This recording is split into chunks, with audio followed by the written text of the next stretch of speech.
Gentlemen, this is your boy Real Lil. So let me tell you something about the Huddle, ladies and gentlemen. The Huddle is a place where your leader galvanizes your squad to go out there and perform. I'm gonna let you know that right now. Me and Kenny C, we gonna go right into that booth, and guess what? We gonna perform. Cause guess what? We in the Huddle, ladies and gentlemen. We out. Hey, the word of the day, man, is respect. If you don't got respect, you don't have nothing in this game, man. Respect, you can't buy it. I can't assign you respect. You gotta earn it. You gotta earn it. You want your name on the back of this jersey to mean something, you gotta earn that respect. You want these colors, these jerseys to mean something, you gotta earn that respect. Snap in, snap down. Every single time you step on this field, man. We got a great show full of sports. This is In the Huddle with Kenny C, Lil, and maybe Anthony later, a new addition to our show, a third co-host on the show. But anyway, ladies and gentlemen, let's get this show on the road, please. All right, so they hear the music. Let's get it going now. All right. This is the right song for this too. This is it. We gotta bring the energy back. Let's get go. everybody involved. Hey. All right, Kenny C, let's get this money. All right. So for today, this is the Huddle, as I said 1,000 times. And to start it off, we're going to have the breaking news with Bryce Harper signing his massive deal with the Philadelphia Phillies. 13 years, $330 million. And then we're going to get into other topics such as the Lakers and their game last night against the Pelicans, as well as, stuff about LeBron, and then going into the Celtics and how they played the Trailblazers. And then me and Leo will take our hot takes on who we think is the biggest letdown thus far, the Celtics or the Lakers. And then we're going to go to halftime, and I'll talk about the other topics we have there. But Lil, let's get this show on the road. So how's everything going? Not too bad, man. Not too bad. Not too bad. The week was pretty stressful in terms of work and stuff, but that's why we're here. We in the Huddle. We're going to let the stress out. And guess what? I'm ready to get this show on the road. Ladies and gentlemen, let's go. Right, breaking news out of the MLB as Bryce Harper signs a massive 13-year, $330 million deal. Kenny C, talk to me. What's up with this deal right here? I'm in the gym earlier today. I look at my phone, and bam, the big deal we've all been waiting for. He held out. Machado made his deal, and then Harper strikes with an even bigger deal. My Lord, Lil, $20 million signing bonus on this contract. So here, let's break this down. I'm going to start with Harper a few years ago. 2015, this man had the best season of a player that year. The 330 batting average, 42 homers, and 99 RBIs. Also the MVP of the NL. And then you look at last season, still solid stats, significantly lower batting average with a 249, but he still had 34 homers and 100 RBIs leading his team. In my opinion, Lil, it is too much money. Way too much money. I want to see right now, I'm calling this In the Huddle, next season, or this season coming up, when it starts after spring training and we get this season underway, Machado and Harper better get those bats swinging, because I want to see close to an MVP performance by both of these men for the money they're getting. Oh, my God. What do you think about this, Lil? Because this is ridiculous. When Manny Machado, got his deal, his famous $300 million deal, 10 years. I went on this show and I said, listen, we don't know if we are going to be here in the next 10 years. I don't like the idea of giving players that amount of years on a contract, because you just don't know. Players may not show up. They might not feel the urge to get out of bed and even drive to the stadium. Manny Machado can pull let's go to Cuba and not show up and not hear them. You know what I'm saying? You got to put an AP out for the brother. But then today I'm sitting and doing what I'm doing.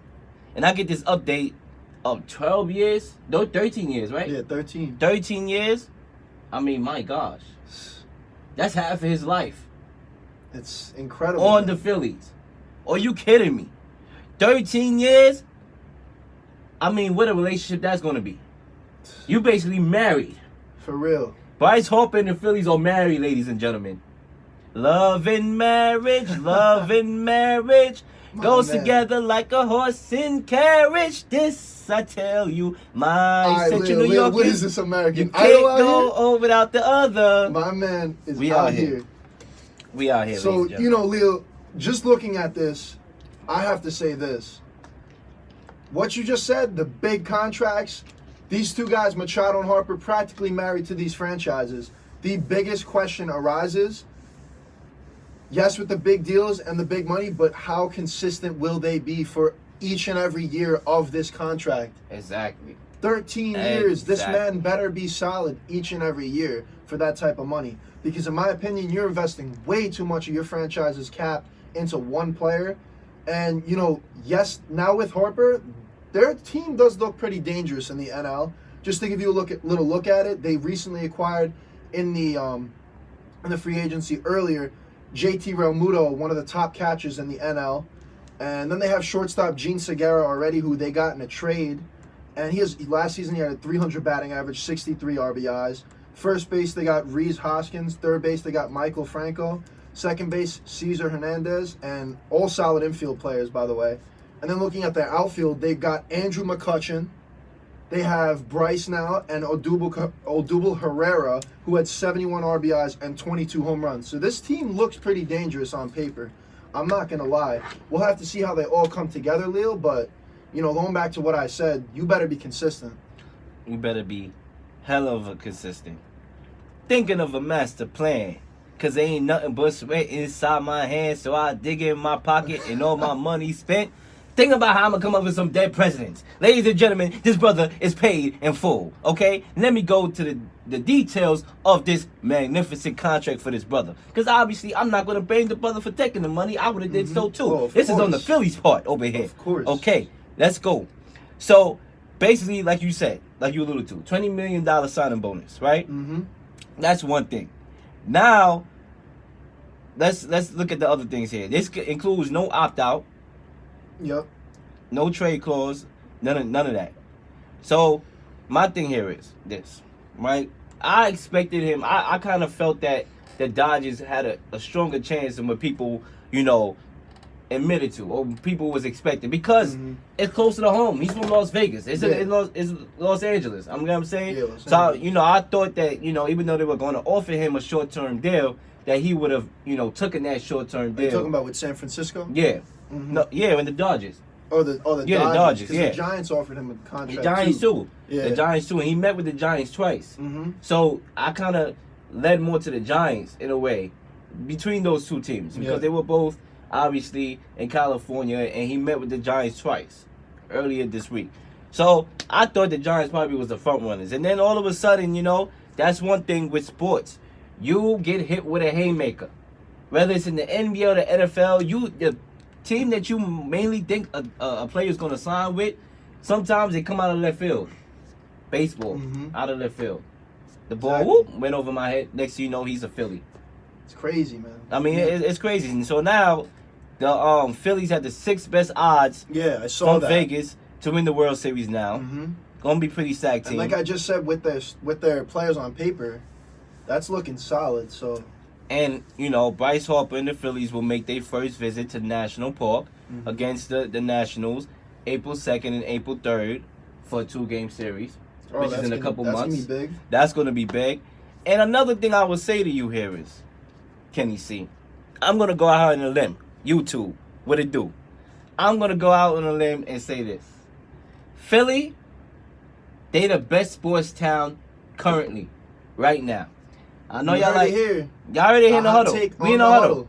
As a matter of fact, the request line is 607-753-4819. Once again, 607-753-4819 is the request line. Call up, get in the huddle. But like I was saying, Philly is the best sports town right now, and this is why.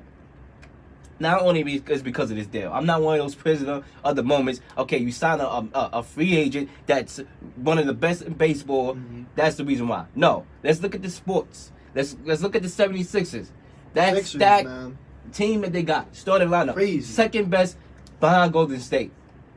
Football. The Philadelphia Eagles. 2 years ago, won the Super Bowl. Should have went to the NFC Championship game. If Alshon and Jeffrey know how to do fundamental football and Yeah, catch this a guy's daggone gonna catch the football. ball. They would have went to the NFC Championship, and they beat the Rams that year. They could have went to the Super Bowl I again. believe they could have done that. They So could have beat them. you got those. You got the historic boxes that come out of Philly. You got the movie Creed over there making numbers. I mean, historically, Meek Mill is on top. You got a lot of Philly rappers With his new right album. now. You know, Little Uzi Oots or whatever his name is. Okay, you have all those rappers out here. Black Thought. Can I get a thought? I mean, rapping on the mic. I mean, it's crazy. So listen, Philly is winning right now. I had a roommate from Philly. Shout out to him, Kwasim Butcher. What it do? I have a roommate from Philly. He got on the football team as a walk-on, and then he transferred, and now he's playing Division 3 or Division 2 football on a scholarship. I mean, what is not going right in Philly? Everything is going right. Everything is going right. Besides Philly, their hockey team. Other than that, it's going well. The all right, Flyers Philly aren't is doing winning, too hot. ladies and gentlemen. Philly is winning right now, and they are the best sports town right now. They have a lot of stars over there in Philly, and it's just, you know, basically this brother's going to be in Philly forever. I mean, honestly, I was trying to think the whole time of another city that has as much stuff going for it, but, you know, there really isn't. You know, I was going to say, New York, because the Yankees are on the rise. They made the playoffs Hell last year. no. Then you look The at the Giants Giants, terrible. The Giants suck. Terrible. The Jets suck. And no, let me get to the Knicks. Oh, we can't even mention the Knicks. I can't even mention the Knicks right now. That's why I held back. I was like, Hell no. Even though we from New York, I'm not gonna. I mean, we got the I'm best not gonna rep market. New York as the best sports. We got the best market, Oh, but we yeah. damn sure don't Best got the foreign best team in quality of baseball. teams. We suck. We suck. Yeah, that's just flat out. I mean, and then you know I was looking at LA because the Dodgers are solid, but then we got all this drama with the Lakers, and they're not even in the playoff race yet. We're probably gonna jump into that. We're gonna jump into that in a few minutes. I definitely. We're gonna get into that. My thing is here. What team did you think? Because we mentioned something about the Giants, how they were going to offer him $12 million and a $310 deal, and they wanted to offer him a bigger contract, but obviously tax season, ladies and gentlemen, tax season came into play. But you know, what team did you feel was the best fit for Bryce Harper? And did you think he made the right decision at the end of the day when it's all said and done? So honestly, you had the White Sox, and the White Sox were big, front runners to get him. I need me a pair of White Sox. I got me on some gray socks right now. So they were big front runners to get him, and then, then obviously we had the Phillies who were always in talks. But looking at the standings last year, I'm just gonna take a look at the standings. The White Sox last year, I'm trying to pull it up. It's not cooperating. Come on now. That Wi-Fi though. It never cooperates. Wi-Fi never cooperates. But guess what, ladies and gentlemen? We over here right now in the huddle. Once again, the request line is 607-753-4819. Once again, 607-753-4819. Get a pen, get a paper, write it down, put it in your phone, save it as a contact in the huddle. 607-753-4819. It's approximately 6:15, and he got the notes. Let's go. Looking at these standings last year, the White Sox did not perform too hot. They were way below 500 in fourth place in their Central Division in the AL. And then, you look at the Phillies, they were only 2 games out of second place and in their division, in the Eastern Division, in the NL. And, honestly, overall, just looking at that, let's look, where are the Giants at over here? The Giants, they were in fourth place. The Phillies were the best option, honestly. And, once I saw the players that they already had and what they acquired with, JT Realmuto, I was like, all right, if Bryce goes there, I think they got something going. So, going back to what I said about the money, that's a huge thing. They spent too much, in my opinion. But overall, best team, I'm going with the Phillies out of the 3 options that he had to go to. Yeah. Honesty, I would Philly, say so too. you said, Philly sports is on the rise. So it's on the rise. You get to be with a lot of good names out there in Philly, a lot of superstar names, and you get that amount of money, that amount of years. You don't got to worry about packing your bags and moving from house to house like this is Duck Duck Goose or musical chairs or musical homes, should I say, in terms of homes, musical homes, if you get what I'm saying. And I know y'all people on YouTube was probably like, why this boy got this little water bottle? Please don't watch that.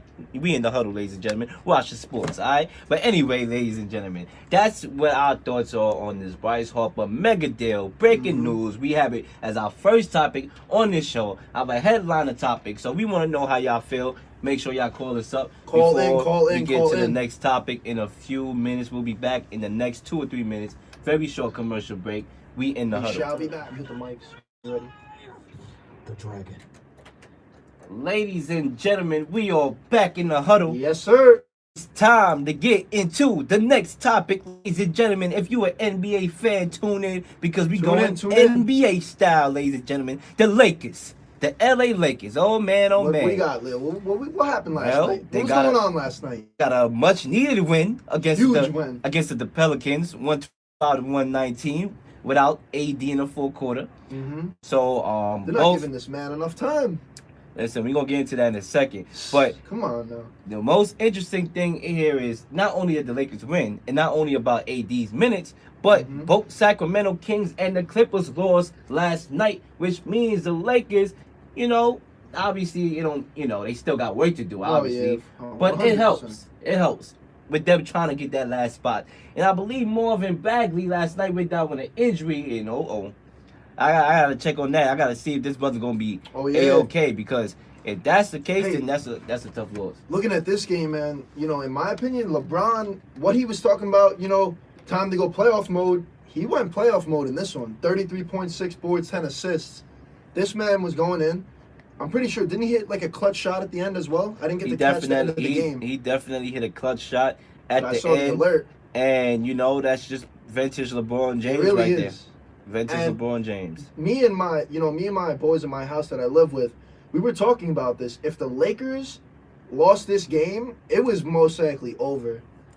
Like, in my opinion, if they couldn't beat the Pelicans, and try to stay in contention, especially that you said the Clippers and the Kings lost, I feel like it would be over for them because, this team, man, LeBron's trying to make it seem like he has to do it all by himself. My man, you have a young team around you. Kuzma and Ingram, 23 points, 22 points last night. Share the love with the team, and you guys can make the playoffs. I don't know why this guy is trying to be, this big controlling freak. I'm going to talk about that later, Leo, when we get into, our picks about Celtics Lakers. But this game was big. One thing I would say, it's a big game. LeBron James hit a clutch shot.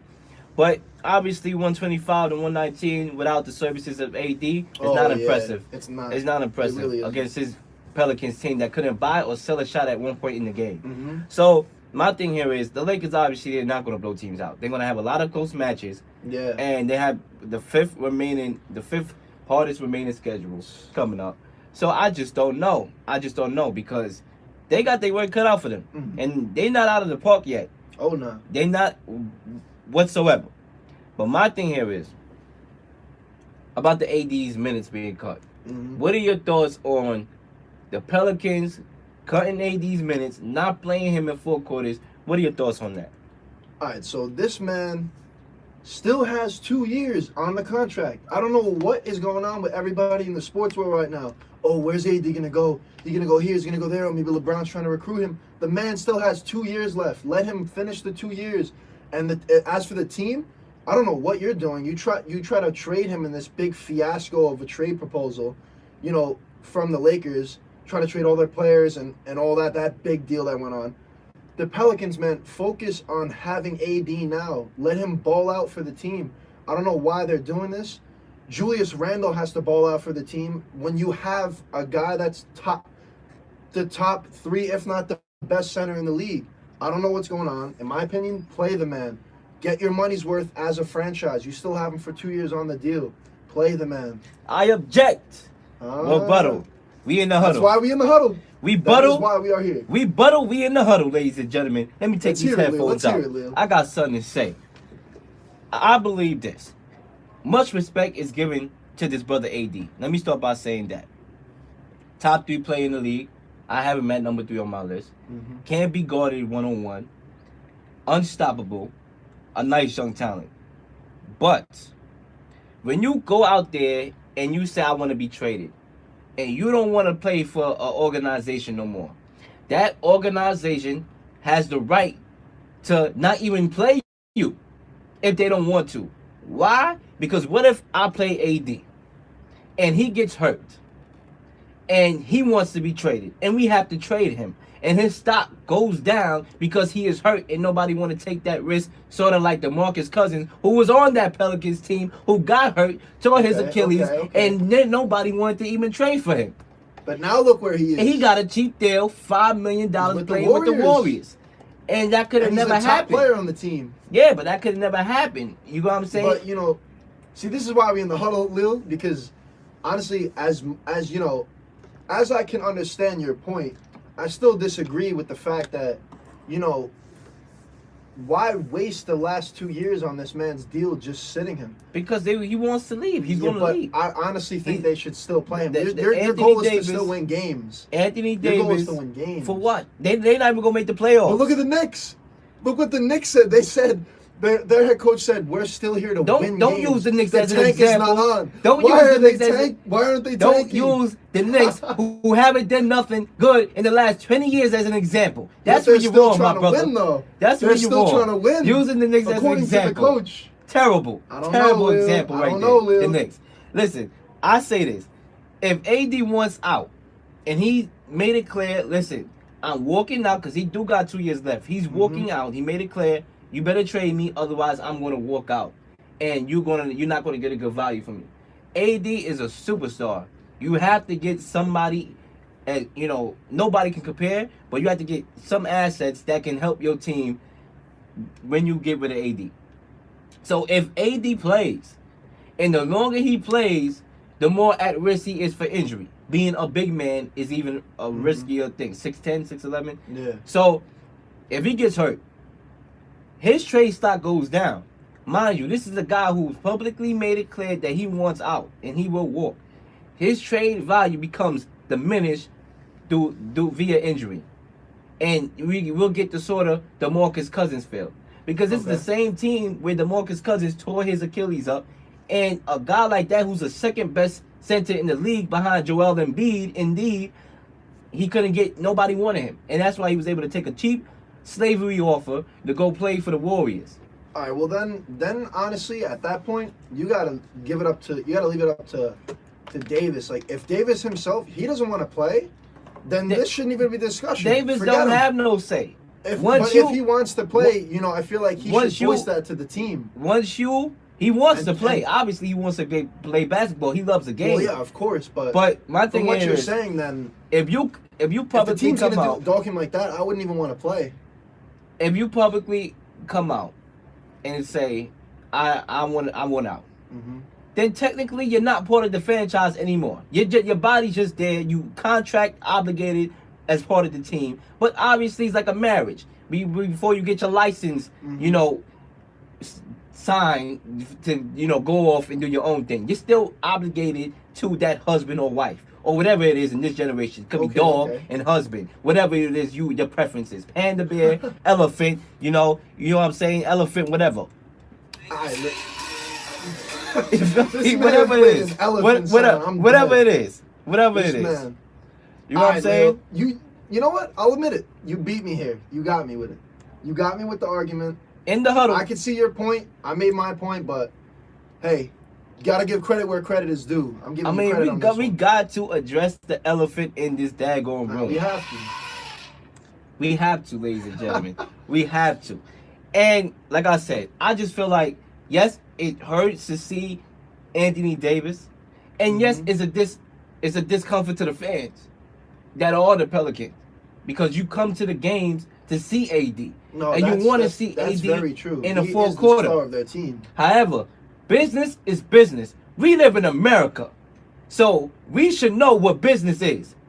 Business comes over a lot of stuff in America. So at the end of the day, life is not always fair because of business. Business is dirty. Business is evil. Business is successful, corruption, and greatness. All those good words. All those words at the same time. And that's what business is. And for business, Pelicans, you don't play AD. You don't at all. Because if he gets injured and he tear his leg up, then in the long run, your franchise will be in disarray and will be a lost franchise. And nobody wants to go to the Pelicans. You're not going to get that max free agent willingly saying, all right, I want to go to Louisiana, all right, where the crime rate is high, and I'm going to get shot on the way to the game, all right? It's not going to happen. All right. So, Lil, We in the huddle. let's get into the Celtics now. We got to last get night into. But before we get into with the the Celtics, Trailblazers. we got to talk about LeBron James. Oh, okay. His comments. Okay. So, I was going to use that as one of my points, but for a little debate we're gonna have after we talk about the Celtics as well. But with LeBron, the comment that he made, Leo, at this point, if you're still allowing distractions to affect the way you play, then this is the wrong franchise to play for. You should come in and say, "Listen, I can't do this." End quote. What are your thoughts on that, Leo? My thing is here. You see, that's the thing that gets to me about LeBron James. And listen, LeBron James is one of the most iconic players. I can't stress it enough. I know the people on the YouTube that's going to be tuning in later when this video go up is LeBron James fans majority. And listen, I'm not going to say anything to discredit LeBron James' abilities, his talent, what he brings to the table, being one of the best players to ever play the game. However, when you have so much distractions that you brought upon yourself, how in the world are these young players who just got out of high school is supposed to go to the free throw line, concentrate, when the fans are like, LeBron's going to trade you, LeBron's going to trade you? These are young players. If they're hearing their names in trade rumors all year long, all right, how are they supposed to focus? It's trust. In order to have chemistry and play well together on a team in the NBA, it revolves around trust. Relationships, friendships, teammates, work. It's about trust. If I can't trust that I'm going to be here, why am I going to focus? How am I going to focus and actually be good? So I blame this whole situation going on with the Lakers on LeBron James, and not only LeBron James, because sometimes it takes two to tango. That other person will be Magic Johnson, okay? Because he can make, let me not say this controversial statement. You gotta, sometimes you gotta catch yourself. You gotta watch it. You gotta watch yourself. Right? Shout out to the FCC listening. Come out to the shout out to the FCC airwaves. We know you listening. So I'm about to refrain from what I'm about to say. However, Magic Johnson has to have some of the blame, because when you publicly, chastise Luke Walton, and all you hear is Luke Walton is, oh, he's going to be fired after this year, that makes him uneasy too. Because he know he's going to get the hammer, like MC Hammer, when the season is over.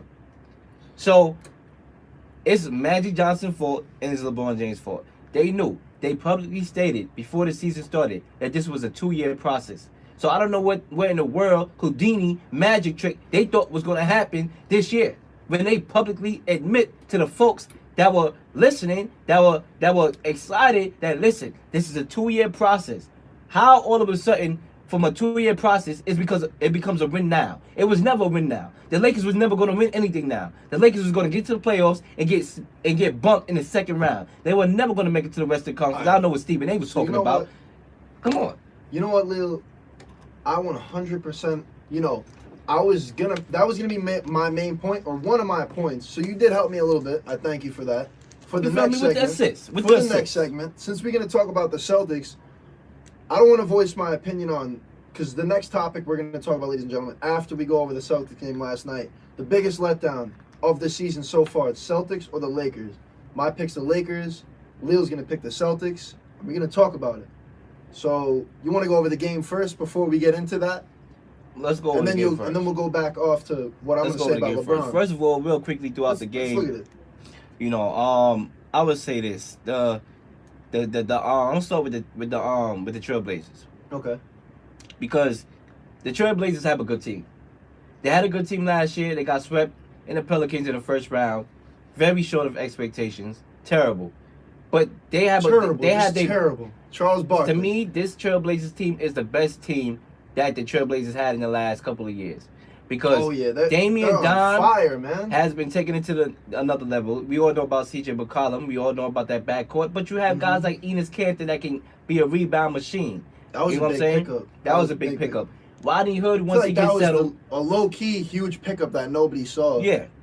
And Damian Lillard put up 33 points, 7 rebounds, and 4 assists in this game. He's clutch. We all know Damian Lillard is clutch. We don't give this guy the proper respect that he deserves. He be shooting from Steph Curry land. This guy is a real deal. My thing here is, look at the Trailblazers record. They are now 18-4 against teams in the East. All right, and they are 20-19 in the West. Even though this Trailblazers team is really, really good, really, really good, The fact that they're in a stacked Western Conference, it sucks. Because they're not going to beat Golden State. True. They're not better than the Nuggets. They're the 4th seed right now. They're the 4th seed right now. So, and if they won the rest, they will be in the East, they will be in a better position. All right? So that's the problem with the Trailblazers. And that's why it sucks, because this is a good team. And they're going to compete. you never know. They could shock a team. Who knows if they play the Nuggets? They possibly could. They got the experience. Yeah. But Especially with Dame. it just sucks because they're not going to get past Golden State.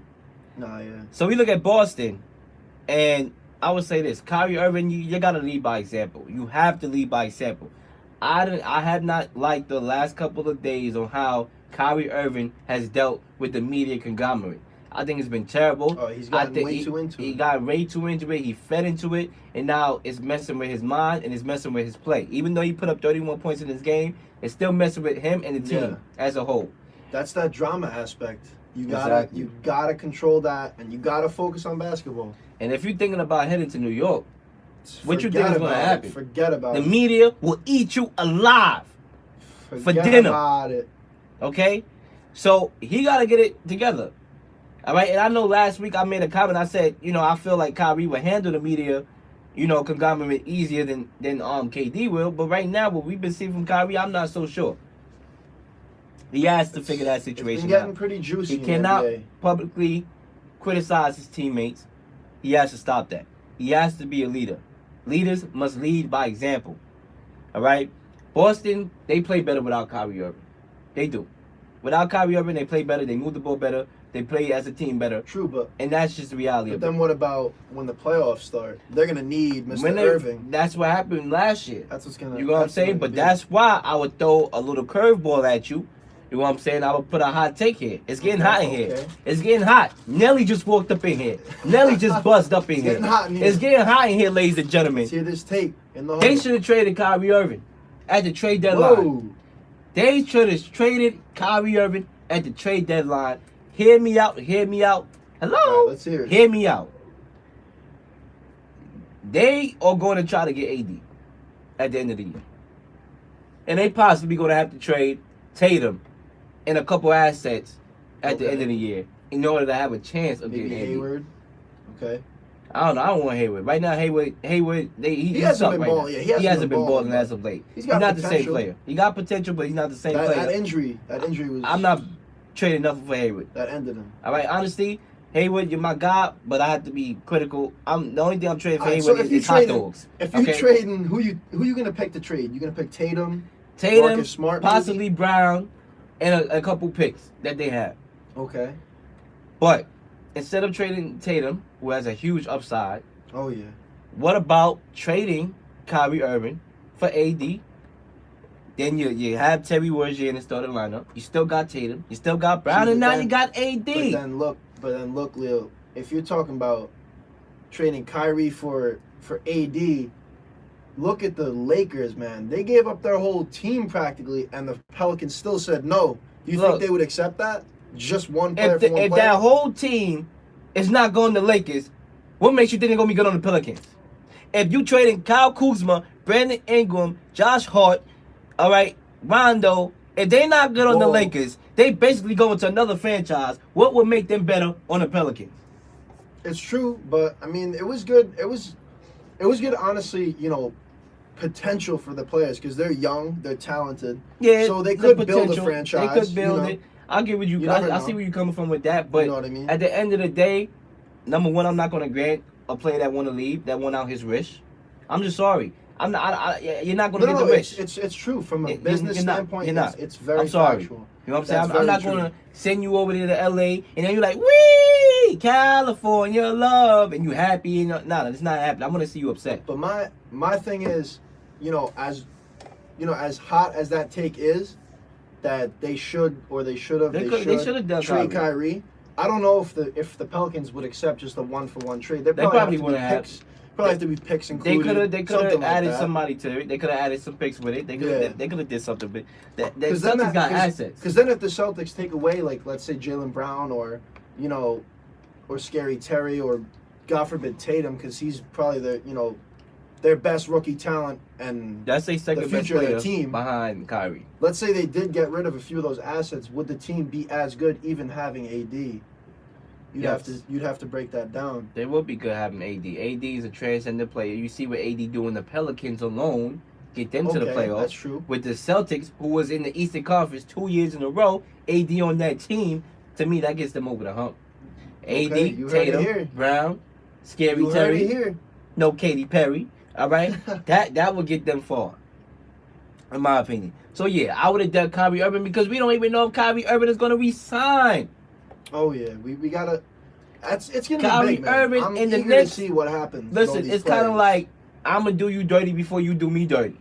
That's what it is. It's a business. What about what we said a couple segments ago? Corruption, the dirty money. Corruption. All right, the dirty business of life.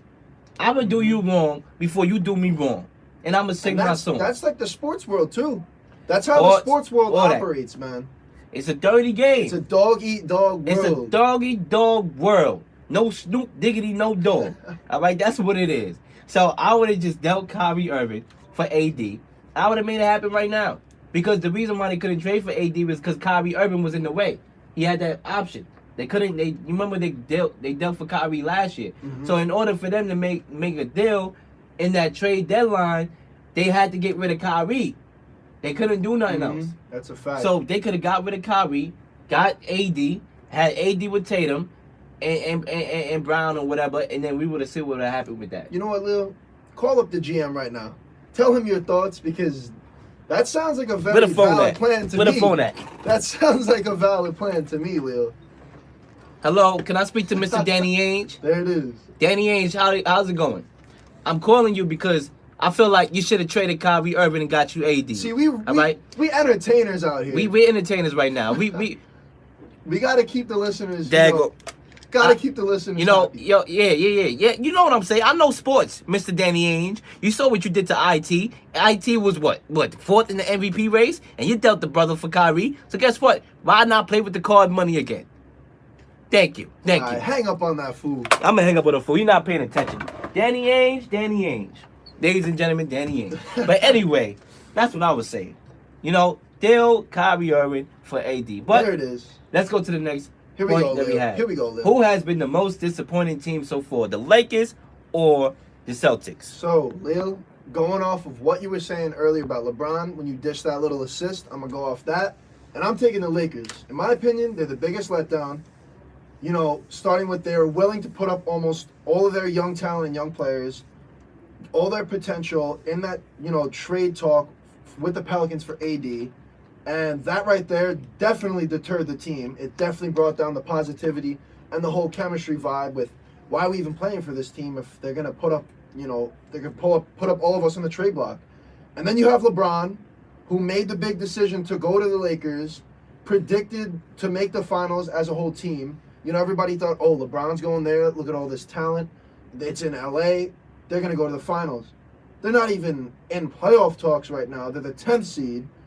And going back to the quote, you know, to add on to the drama with LeBron, talking about if you're going to still allow distractions to affect the way you play, then this is the wrong franchise to play for. Then, Mr. James, this is the wrong franchise for you to play for because you're the one bringing all the distractions to the table.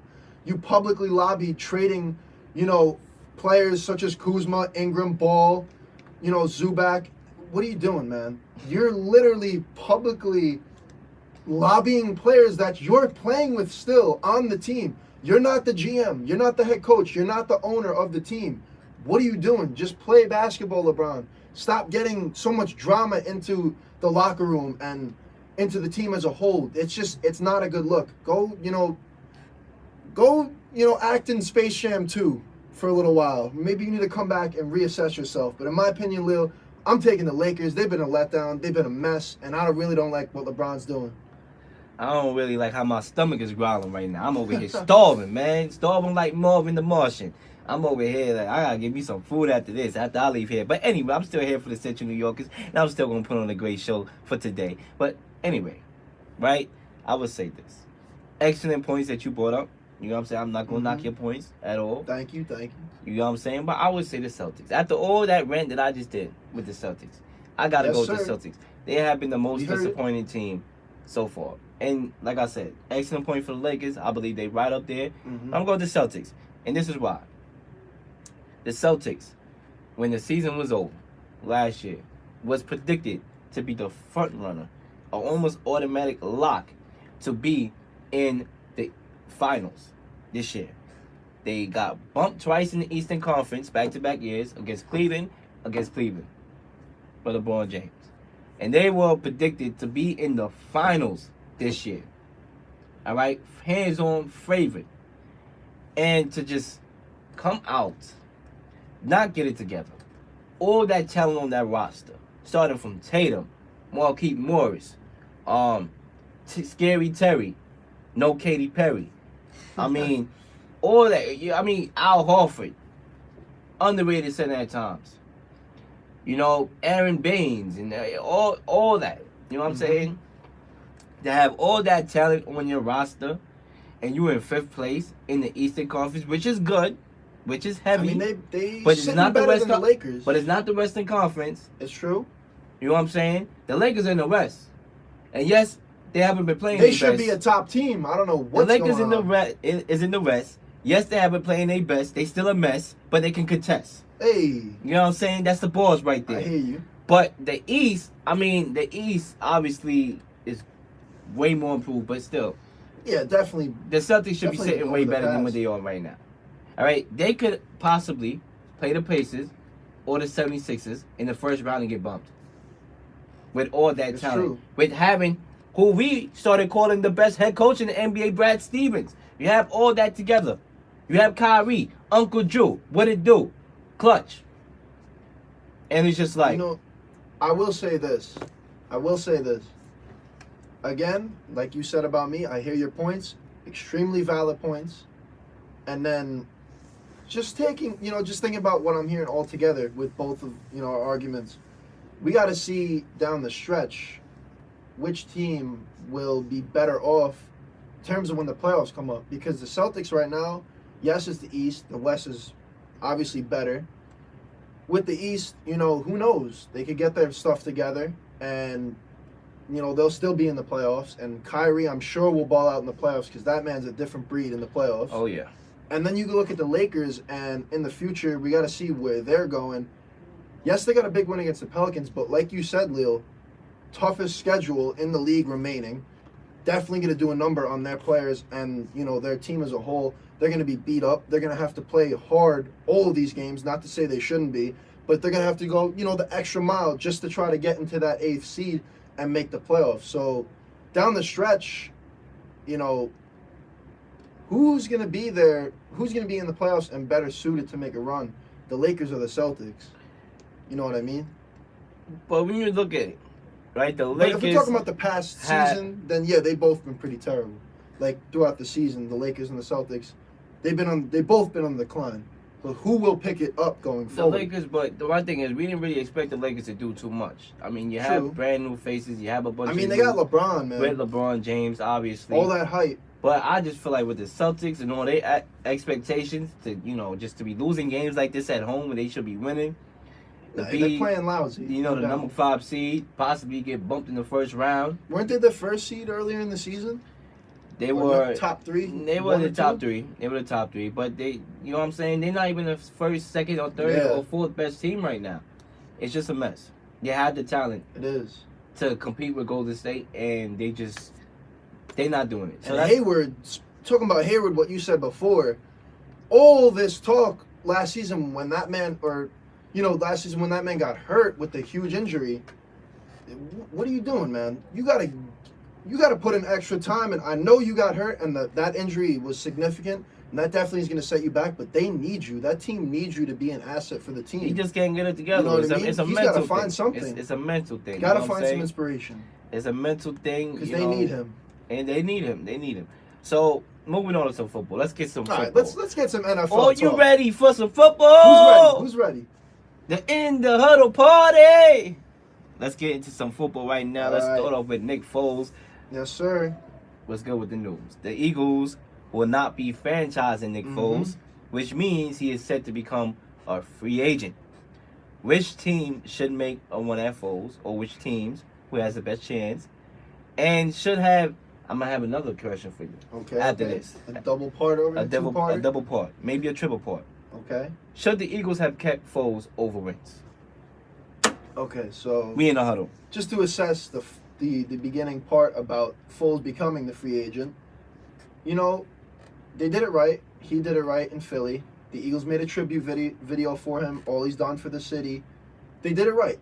You know, they sending him off correctly, and he's gonna, you know, assess where he wants to go next and continue his career and maybe start a playoff run for another team. In my opinion, the best team that he should go for right now, I'm taking the Jaguars, because just to give you a little look at Blake Bortles and how much on the decline he has been. His stats last season: 2,713 yards, 13 touchdowns, 11 interceptions, with an overall QBR of 79.8. That's nowhere near where he should be, because a couple seasons ago he was balling out, and it seems like now he's on the decline. So I think that the Jacksonville Jaguars should take Foles, and I think he's favored to go there. I think they should take him. I think that the dual threat, you know, having Fournette and Foles would be a solid, you know, setup for them. And even though in the past, Foles has never played a full season, which is kind of shocking to me. He has the Super Bowl experience. He was the MVP of the Super Bowl. So I feel like that's a good fit for him. And, you know, the Jalen Ramsey and his defense, they're not too bad. We'll see what they do in the draft. Maybe bolster the defense. Defensively, they should be fine. So, you know, I think that's a good pick. But before I get to the part 2 question, what's your pick? Who do you think the best fit is? I think the best fit is just like you said. I agree with you. I think it's Jacksonville, because Jacksonville, you know, they have Leonard Fournette running back. You know what I'm saying? They can be able to run the ball. Defense, Jalen Ramsey. Obviously, they need to patch up a few places on the defense, but they still have a quality team that was one game away. Should have went to the Super Bowl 2 years ago. So AFC obviously the offense couldn't put it together last year, and that was their main problem. And you know, when one side of the ball is not performing well, it affects the whole team. That was what happened with the Jacksonville Jaguars, in my estimation and my analysis last year. So I believe Mick Foles to the Jaguars is a perfect fit. He is quarterback coach. Went over there in last season. Okay. So he has his quarterback coach over there, familiarity. I think that is a no-brainer. It's a good fit. It's a no-brainer. So to wrap up this first half, let's debate this topic, and we're going to get into Kyler Murray after the In the Huddle news in the second half. Yes, sir. But to wrap up this topic, should the Eagles have kept Foles over Wentz? And I would say this. It's interesting.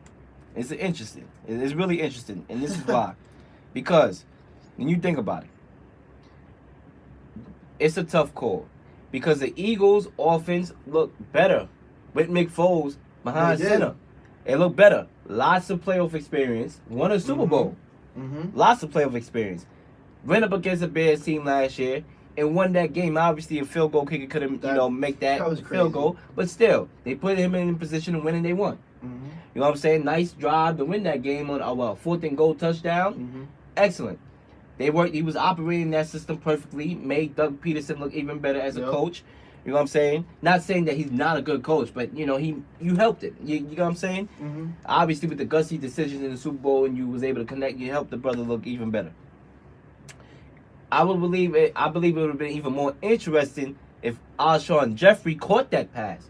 What if he caught that pass against the Saints? The big what if question. You know, and they scored, won the game 21-20, and went to the NFC Championship against a team that they beat that year, possibly, won that. Who knows? Go to the Super Bowl.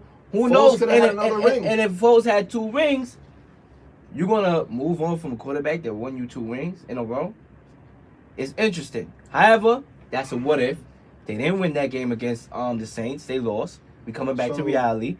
And it's just that, Wentz is going to give you more years. He's younger. He's going to give you more years. That's your future right there. He's big. He's a tall quarterback, strong arm. You saw him do athletic plays, run and throw the ball far off the run. He was, and he has no upside. But the thing that's gonna bring down Wentz is this man has been injured for the past 2 seasons, going down with an injury. And Foles, in both of those seasons, Super Bowl year, he only played 7 games of the season, which obviously the last 7 were the biggest for the Eagles because that's what got them to the playoffs, and he took them right through and won the bowl. And then last year, Wentz only played in 11 games before getting hurt again, and then Foles took over, drove them to the playoffs. So yes, I agree, Lil. In terms of keeping Foles, maybe they should have, but what I'm thinking is, yes, they have Wentz. We obviously know he's a great quarterback. He's proved that he's solid, but the injuries is what might, hurt him in the future. So in my opinion, I think Philly might be looking for a quarterback in the draft. In my opinion, maybe they are, because I don't know how, if Wentz gets hurt again this coming season. I disagree. You can't trust him. I disagree. They have a willing third string quarterback who have been playing good during the preseason. Can't remember this guy's name on the top of my head. But he has been playing good in the preseason. Now he showed me a lot with his strong arm. So I don't think they necessarily have to get a quarterback out the draft. Nate Sudfeld? Nate Sudfeld. There we go. He did good in the preseason. He impressed me. No, yeah, he was solid. He was solid. So I think they'll be fine with him as a backup. My thing here is just that, it's a crazy situation because Nick Foles did a lot for that organization. Yeah. You know what I'm saying? He took a back seat. No, he definitely, before Foles came in the Super Bowl year, Wentz was leading them on pace to most likely make the playoffs anyway. Exactly. And then when he got hurt, it was that front runner for MVP. Exactly.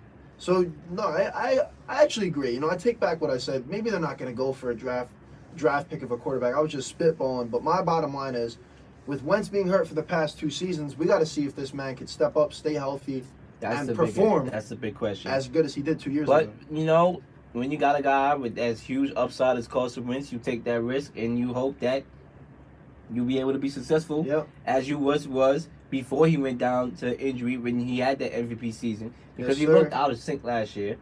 Obviously, it's his first year. It was his first year back after that injury. So he get a year rest. Yeah. Summertime. Let's see what he can do. He got a ball.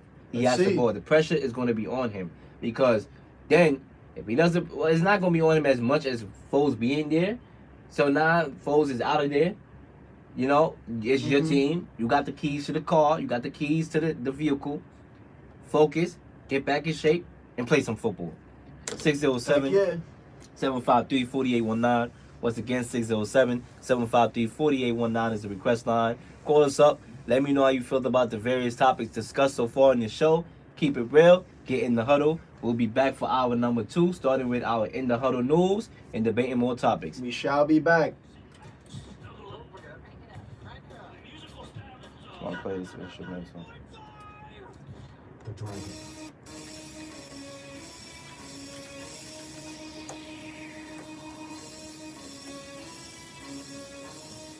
And we are back. Welcome back, Central New Yorkers. Anybody out there listening via the live stream, you are listening to WSUC FM, The Dragon, with Kenny C and Lil. This is the Huddle. Lean back. Hey, and we are back. Lean back and listen in. The Huddle News starts now.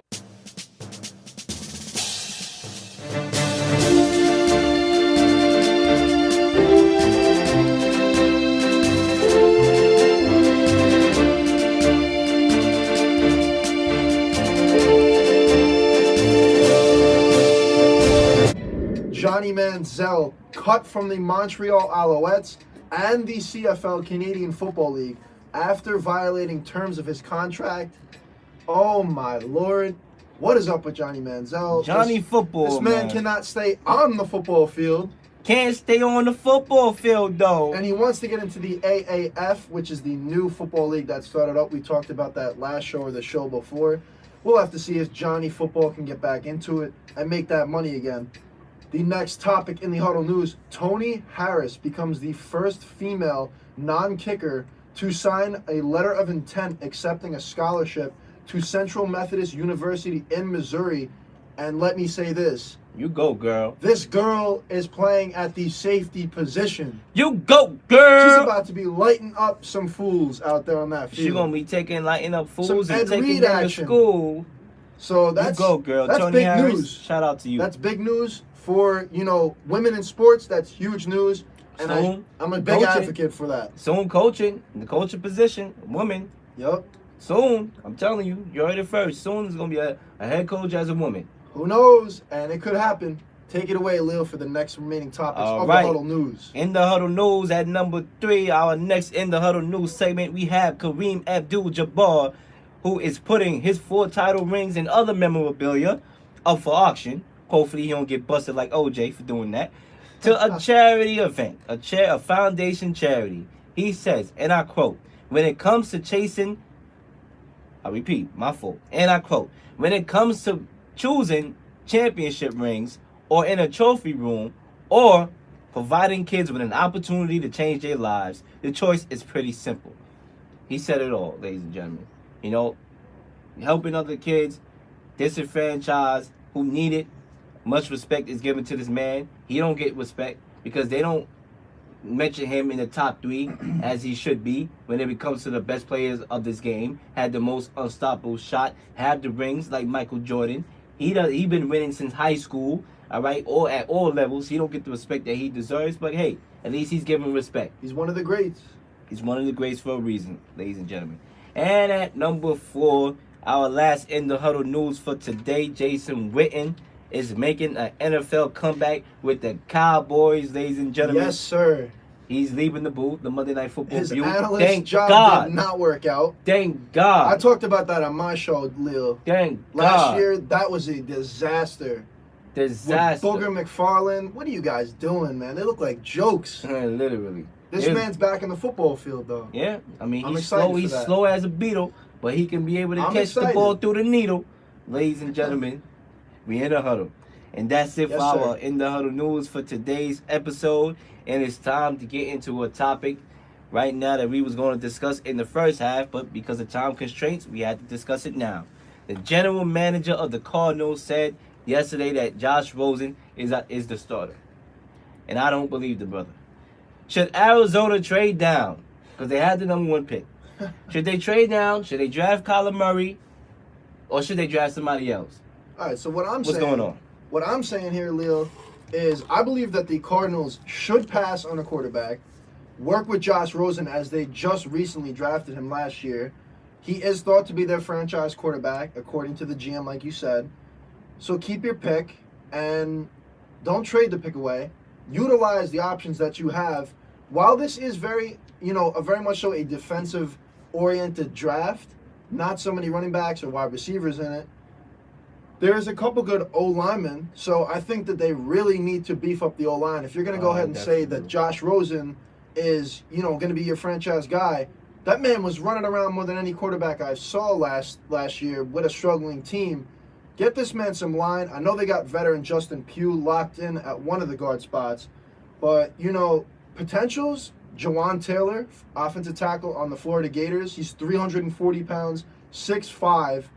His movement skills and strength makes him a standout player among some of the linemen. I saw him as ranked as top 1 or 2 on that draft board in terms of offensive linemen.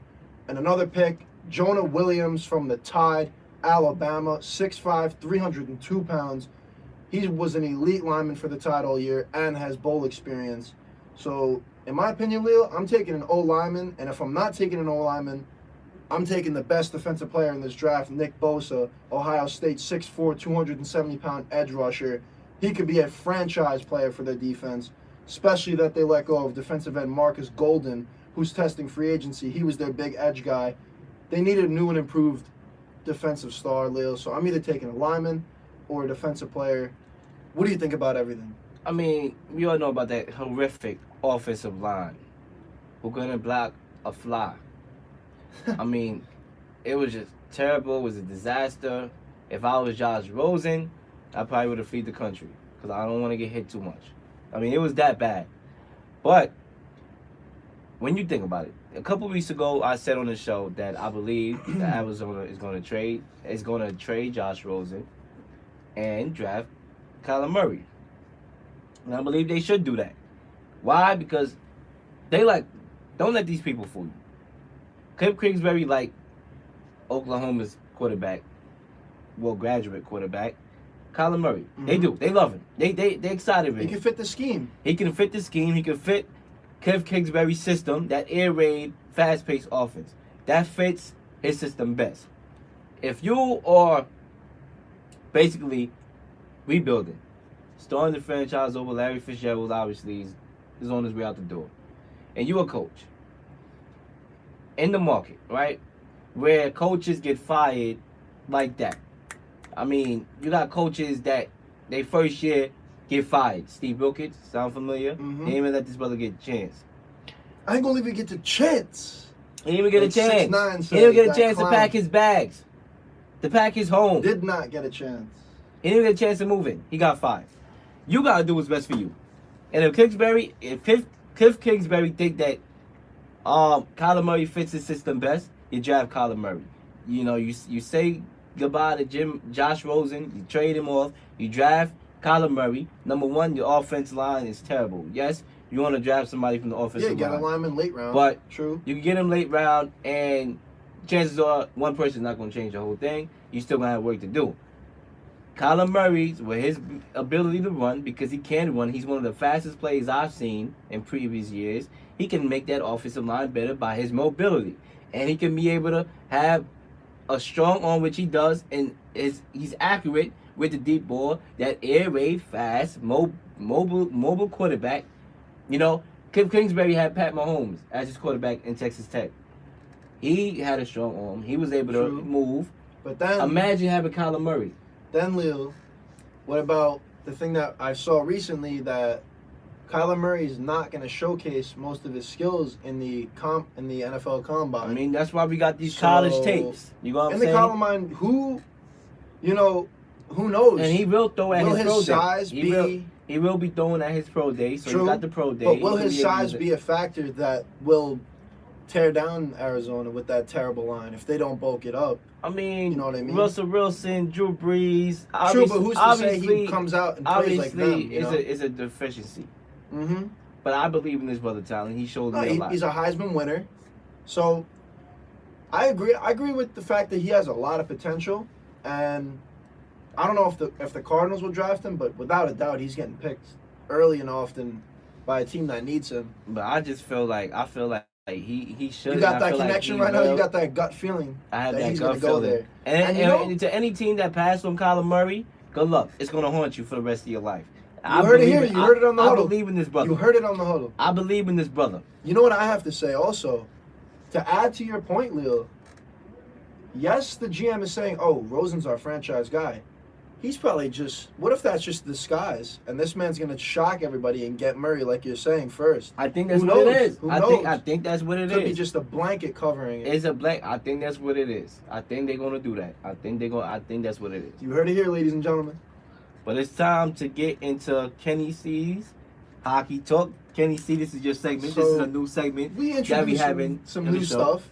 You know what I'm saying? Obviously, I got the boxing. I'm gonna go after There you Kenny go. C. You got the hockey. So me You know and what I'm Leo, saying? we each have, our specialized sports that, the other doesn't know so much about, and that's why we got this segment. So one of us can go in about what we Smart. like, another person can go in about what they like. And you know what, Leo? Let me just say something about the huddle really quick. When you in a huddle, usually it's just the quarterback, one player calling the plays. We got multiple quarterbacks in this huddle, and we calling all sorts of different plays. Exactly. So I'm gonna get into this. Kenny C's Huddle Hockey Talk.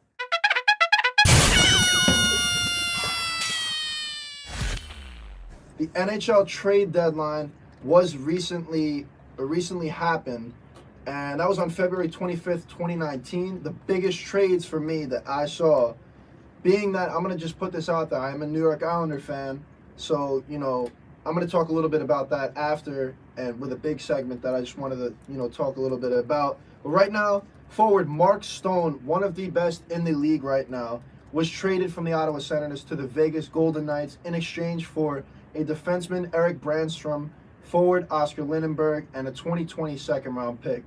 The winner of this trade, in my opinion, the Knights. They received a dynamic two-way forward who has 28 goals, 34 assists, 62 points this season in 59 games, which is pretty incredible.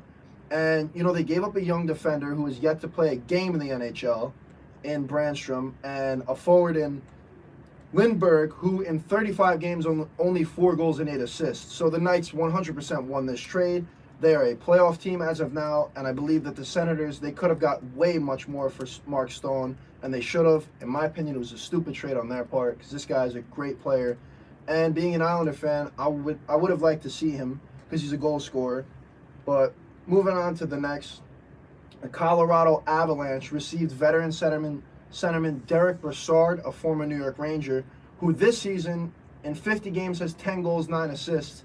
Overall, he's a good veteran player, and I think he could bring, you know, a lot of good talent to a team, even though he's a bit washed up. But overall, I don't think it was a terrible move. They also got a 2026 rounder to further build their future, and if Brassard signs with the Avalanche when his contract is up, then they will not get the pick. So, you know, in terms of the Avalanche, I feel like or the Panthers, I feel like they kind of got shafted a little bit, but or the Avalanche, I think they got shafted, but the Panthers, the Florida Panthers were on the other end of the trade. They received a 2023 rounder. In the end, you know, it wasn't a bad trade overall. I think Florida maybe got the edge because their pick is solid. It's solidified. They get it no matter what. And then moving on, I'll just go over this one real quick. Take your time, my brother. Take your time. All right. I got you. Philadelphia Flyers, they traded away their longtime winger Wayne Simmons to the Nashville Predators in exchange for a right winger Ryan Hartman and a 2020 conditional 4th-round pick. Who wins this trade? I'm taking Simmons. You know, stats this season, 16 goals, 11 assists. He has a total of 27 points. That's not too shabby. He's like a solid second, third line forward for you. And he has veteran talent, so he'll definitely bring, you know, some good energy to your team overall. From a player standpoint, Simmons is better this season than Ryan Hartman, who's the other forward in the trade. And Philly received a draft pick, so I think Philly won this one. And then I'm going to go over one more trade and then a little bit about the Rangers and the Islanders to wrap up the segment. Last trade, centerman Matt Duchene and defenseman Julius Bergman were traded from the Columbus Blue Jackets to the Ottawa Senators in exchange for forward Vitaly Abramov, forward Jonathan Davidson, a 2019 first-round pick, a 2020 first-round pick if Duchene signs with Columbus. So clearly in this one for me, it's the Jackets. You know, they're a playoff team. They added an electric forward, Matt Duchene, to their team. Very fast skater, great all-around player. And, you know, they may have gave up some picks, but honestly, picks in the NHL, unless you get a top-tier guy, it's not like the NFL or the NBA where, oh no, like we just lost that big pick. Like it's not really like that in the NHL. It's more focused on the farm system and the younger teams. I don't know if it's called the farm system, but the minor league teams, and usually teams bring them up, players from different countries, stuff like that. So overall, the NHL draft is not huge unless you get a top player. Also, the Jackets did not have to give up their top prospect, Emil Bernstrom, you know, which is a plus because he has a lot of young talent and a lot of potential for the team. So overall, I think the Jackets won that trade, and they're looking pretty solid in the playoff push right now. Then to take a look at the New York Rangers for all you Ranger fans out there. It seems as though the Rangers have been planning on a full rebuild of the team. They traded away some big names, starting by trading one of their most productive and playmaking forwards for, you know, a little less than the past decade in Mats Zuccarello. This season, 12 goals, 27 assists, 39 overall points. That's pretty solid. And, you know, this is on a Rangers team that is in the bottom 3 of their division. So Zuccarello has had some great seasons for the Blue Shirts, and it's a shame that they got rid of him. All the Rangers got in return, a 2019 second-round draft pick, a 2020 third-round pick, which is good for getting young talent to the team, and I think that's what the Rangers are doing in the future. You know, they're going to try to get young talent to the team and build a younger team, sort of like the Islanders have done, and now the Islanders are looking pretty solid, so I figure the Rangers are trying to mimic that and get some young talent going. This trade right here didn't really make any sense to me at all. I understand you're trying to get a rebuild and you want to get rid of cap space, but why would you get rid of this man? Kevin Hayes, he has been huge for the Rangers. This season he's been solid, and past seasons he's been a great player. You know, they traded him to the Winnipeg Jets in return for a 2019 first-round pick, so that could be big just because it's a first-rounder. They could get, you know, the next big guy.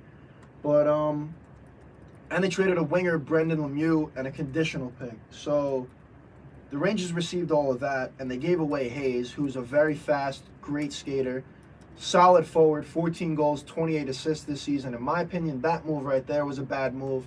Going back real quick to the Zuccarello trade, Henrik Lundqvist, when interviewed about his thoughts about it, he literally couldn't even utter a word. He was choked up and on the verge of crying because, him and Zuccarello go way back. Obviously, they made the cup together. They didn't win the cup, but they have a lot of experience together, and, it's a shame to see players split apart like that.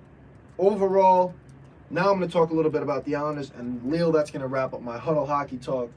So the biggest disappointment for me in this draft, overall, I'm a little two-sided about this, but the New York Islanders, who are having one of their best seasons in quite some time, are in first place in the Metropolitan Division, about 2 or 3 points in first, and they have games in hand on almost every team in their division. So they didn't make any moves whatsoever for yet another season to improve their young, talented team as they continue to push ahead for the playoffs. My opinion, I'm two-sided. One side says, yes, they needed another goal scorer, another offensively productive forward to give the team that extra piece in order to make them a more dangerous team. The Islanders, who brought in 2 seasons ago, I forget which, but very recent, new Hall of Fame leadership last year in their executive, Lou Lamoriello, to improve the team's talent. And in this year's deadline, he sat back, and instead of going for guys like Mark Stone or Artemi Panarin, another great young forward who I didn't really talk about, but he's been outstanding this season. He didn't go for guys like that, and he didn't make moves for any big players that are going to score goals. But the other side of me says this was not so bad because Lamoriello, very experienced with managing NHL teams. From what I saw, I guess he believes the Islanders have enough talent with the group moving forward. Him and Barry Trotz, the head coach of our team, who won the Stanley Cup last year with the Washington Capitals, they believe in the team. They believe the team has a lot of potential. They believe they can get it done with the group that they have. And for the stuff that Trotz and Lamoriello has done for the New York Islanders has been incredible. They improved their defense insanely.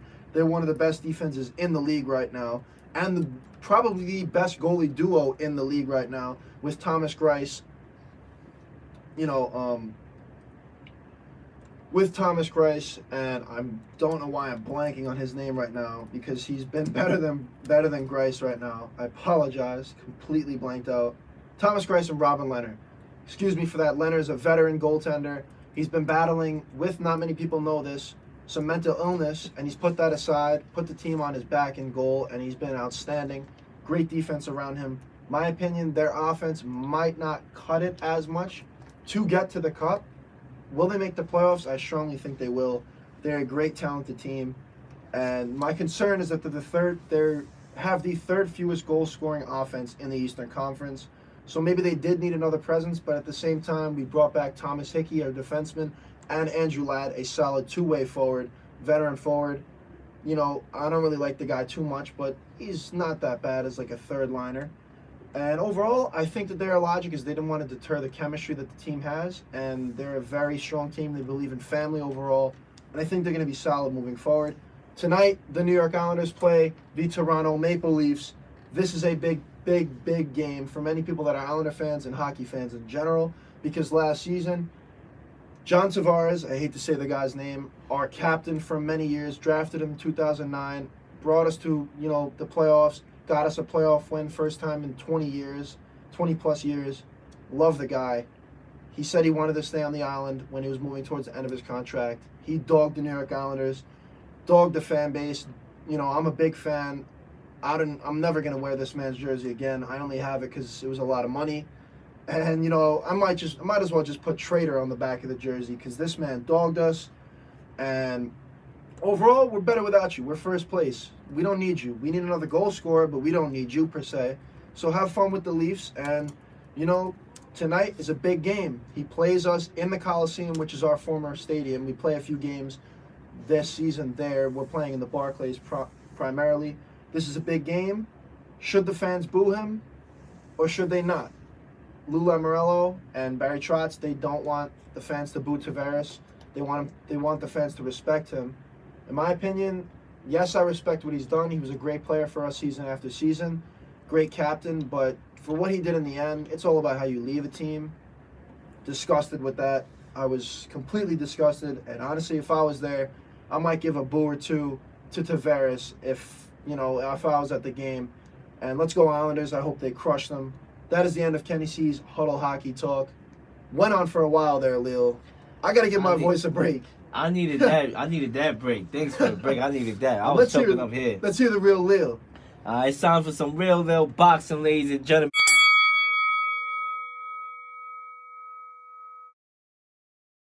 Kenny C did his thing with the hockey. Now it's time for some boxing for all y'all boxing fans. All right, I'm gonna start off with breaking news from yesterday. Tyson Fury has pulled out of the Deontay Wilder rematch that was supposed to be targeted for March or May 18th. Actually, May 18th it was supposed to be targeted at the Barclays Center in Brooklyn. So, ladies and gentlemen, obviously it's a big letdown because if we are heavyweight fans, that's a fight that we wanted to see. That's a fight that we was going to count on because we knew we couldn't count on that AJ versus Deontay Wilder fight because AJ's too busy playing duck artists. But now we have another duck artist. And it's sad for me to say this because I have a lot of respect for Tyson Fury. Tyson Fury is my guy. I had a huge aspirations for this brother coming back from depression to actually give Wilder a lesson in the ring because I thought he won that fight. And to see this brother pull out of this rematch, you know, they got that, you know, you got his saying, there's only one Tyson Fury. But I say here on the Real Lil show with Kenny C, in the huddle, there's only one duck artist. And that's Tyson Fury, ladies and gentlemen. I'm disappointed right now in Tyson Fury. Like I said, I wanted to see that fight. That first fight was amazing. I thought Tyson Fury won the fight despite the 2 knockdowns because he schooled Wilder as a boxer, as a technician. He was swift. Wilder couldn't hit the guy. But it's a shame. I believe that Frank Warren didn't want him to take that fight. I think Frank Warren got in his ear. Even Bob Arum, because we all know that Tyson Fury has signed that deal, that mega deal with ESPN worth $80 million. So, that 3-fight deal. So, I believe Arum got in his ear. Arum is always getting in people's ears. You know, he got into Pacquiao ears a lot. He don't want his prize fighters, you know, taking risks. But I know this from Arum. You know what I'm saying? He's messing Pacquiao up, and that's why Pacquiao, you know, I feel had to move on. I believe this. Frank Warren, like I said, did not want him to take the fight. I don't even believe he wanted him to take the first fight that they fought. Because Tyson Fury had only 2 tune-up fights prior to the Wilder fight. So I believe Frank Warren didn't want him to take that first fight. And I believe, basically, when Tyson Fury hit the canvas in the 12th round, that's the shot that most guys, 9 times out of 10, would not wake up from. I don't know how Fury got up from that. He rose up like he was the Undertaker. I don't know if it was the coke that the brother used to smoke, and when he hit his head, it was no joke. He woke back up. I don't know what it is, all right? But he must have felt something that he haven't felt in his life for him to want to pull out of that. He must be still feeling the ramifications of that knockdown because it was fierce. I thought it was over, and he got up. It must be that. It must be that. I'm disappointed, ladies and gentlemen, because the World Heavyweight Division, guys are supposed to fight each other. All right? Back in the day, with the Muhammad Ali's, the George Foreman, the Joe Frazier's, we fought each other. We wasn't scared. We knew that would be our last breath that we took once we entered that ring. We could have never seen our families again. But guess what? We put it all on the line. Now, in this day of clout, in this day of social media, we care about our legacy. We care about us having the money, selling out Wembley Stadium. Anthony Joshua talks here. 80,000 fans wanted to see me. If I get knocked out, then I would never be. We scared of that. Now that's what it is now. It's all about the image. Image is everything. Ladies and gentlemen, let's cut the shenanigans. Let's cut the trying to be cute. This is the World Heavyweight Division. You're supposed to have marks in your face. You're not supposed to be cute. You're supposed to be looking like an ugly soul after you leave that ring because you've been through hell. You're not supposed to be looking good. Your eyes supposed to be have a boot on it. All right? This is not cute. The heavyweight division is not for the cute. It's for the guys that's going to get it there and do the dirty work for 12 rounds. I'm disappointed in Fury. All right? He said, listen, I'll come back for depression. Depression, had the first fight, made it seem like he was the president or something, donated money, donated his fight to charity, and make it seem like, you know, this is the best story ever told. But now, he don't want to take the rematch, the intermediate rematch. Come on. Then he want to sit here and blame the robbery of the first fight for not accepting the rematch. You was in talks, in negotiations of having that immediate rematch. So all of a sudden, you blaming it on the robbery? Save that for the birds that fly in the sky. I'm not buying it, and I'm not selling it. What is going on? That's a bunch of malarkey right there. All right? That's a bunch of malarkey. You was in the negotiations for the immediate rematch, and all of a sudden, you're blaming it on the robbery. We all know you got robbed. All right? Go tell that to Bob. We all know it. All right? But don't blame it on the judges in the robbery. We already know you got robbed. You was in talks of having an immediate a rematch. You had the date mapped out for May 18th at the Barclays Center, and all of a sudden, you pulled out the deal. We already have AJ ducking Wilder. We don't need another duck artist in the heavyweight division with the top 3 fighters in the division. We already know Wilder has power. He's a dangerous fighter. We all know that. All right? But still, we in the world heavyweight division. If you got the belts, if you want the belt, you fight. You fight. Listen, if Wilder gave me an offer like he did AJ with $50 million with no boxing or amateur experience, I'm taking it. If I die in that ring, that $50 million is going into my family, and they're going to be living large in Hawaii. Aloha. All right? That's how I feel. But guys are scared. And I know Wilder got the power. He's dangerous. But still, I mean, come on, Fury. You had to take this rematch. You had to. Now we also got news that Eddie Hearn, who's a con artist. I'm tired of Eddie Hearn. Every time I hear Eddie Hearn, I mean, if you don't learn it's Eddie Hearn. Every time this guy speak, the only thing that I hear out this guy's mouth is lies. Lies, lies, lies, lies, lies, lies, lies, lies, lies. That's all I hear when it comes to Eddie Hearn. It's lies. He could be having a whole speech. Lies, lies. Today I lie. Tomorrow I lie. Anthony Joshua lie, lie, lie. We offered him a lie. We offered him a lie. I'm about to kiss my lie. Lie, lie, lie. That's all I hear when it comes to Eddie Hearn. It's lies. They a bunch of duck artists. They full of themselves. All right? They just get me tight and annoyed. And I'm tight that a fighter like AJ has to be under this cap. Because this guy is a con artist as they come. All right? He supposedly makes a multi-million-dollar fight offer to Wilder for $15 million to fight Dominique Brazil or Dillian White and a possible 60-40 deal against AJ after. Listen, we already know that's a bunch of malarkey. What they trying to do is take the attention off AJ because we all know AJ ducked Wilder, and that's the speculation going around. True speculation. So what they want to do is get that attention off of it to make it seem like they actually making offers out to Wilder. No. Save that for the birds that fly in the sky. I don't believe it. All right, I don't believe it till I see it. I do believe, however, Wilder possibly will fight Dominique Brazil next if I'm a betting man. And I'm not a betting man. I'm not in Las Vegas. I plan to go, but guess what? I ain't going no time soon. All right, he probably going to fight Dominique Brazil. Dominique Brazil says he's ready, but guess what? When you get knocked out, it's going to be feeling like you got stabbed by Freddy. Because Wilder ain't nothing to mess with. All right, you might be ready, but when you feel that power that Tyson Fury felt when his head hit the canvas, and when Luis Ortiz went down on his knees like he was Colin Kaepernick for a second, when you feel that power, you gonna know. You gonna know, cause Wilder got that power. Wilder's a bad dude. He can't box for nothing, but he can hit, and there's a difference. When you're knockout artist, you just need the knockout, and that's what Wilder needs. It's just the knockout. All right? Luis Ortiz wants his rematch. Luis Ortiz gave Wilder the one for his money. Luis Ortiz, I would like to see that rematch because Luis Ortiz had Wilder on the ropes, but he ran out of gas with his old you-know-what. All right? It happens. All right? It happens. I would love to see that rematch right there, okay? But Fury now, going to talk to Fury right here. Fury has been linked to fight Joseph Parker, rather. And, interesting fight, but not interesting. Joseph Parker had losses to Dillian White and Anthony Joshua, and at the end of the day, it's just a tune-up fight. You got the deal, you fight the guy, you win, and then you move on. They saying that the fight with Wilder could happen this year. At the end of the year, I don't know if these guys want to fight anymore. I really don't know. But Wilder did not take this too lightly, knowing that Fury has pulled out the match. He was like, "You sorry? Mother, you know what? We knew you only said this because you knew you wasn't fighting me next. Clout chaser. You requested a warm-up fight first. This is what Wilder tweeted. He was like, I don't blame you though.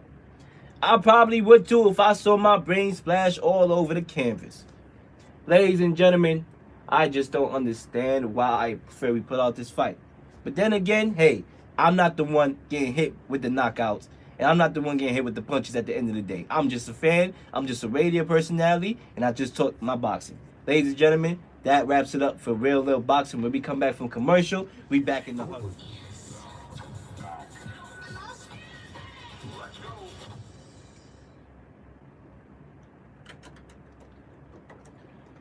Yes. We are back here. WSUC 90.5 FM, The Dragon. This is The Huddle with Kenny C and Lil.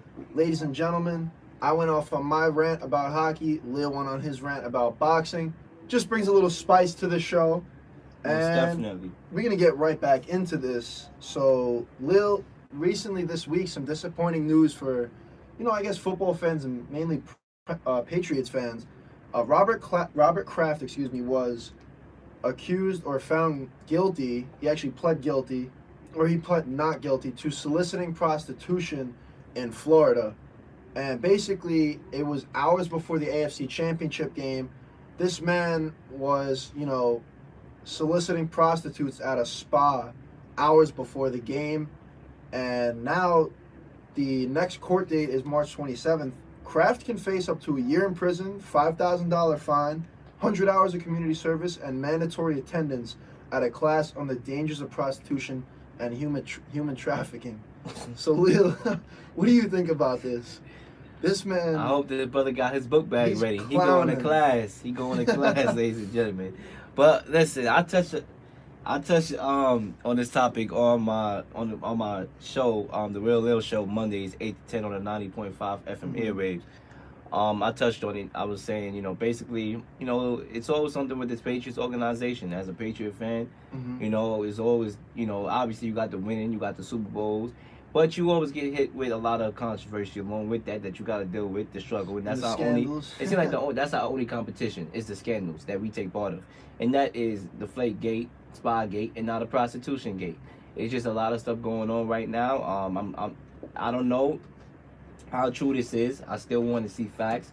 I don't know. I'm taking it off of face value, and if it's off of face value and what is proven is true, then he deserves to be punished for it.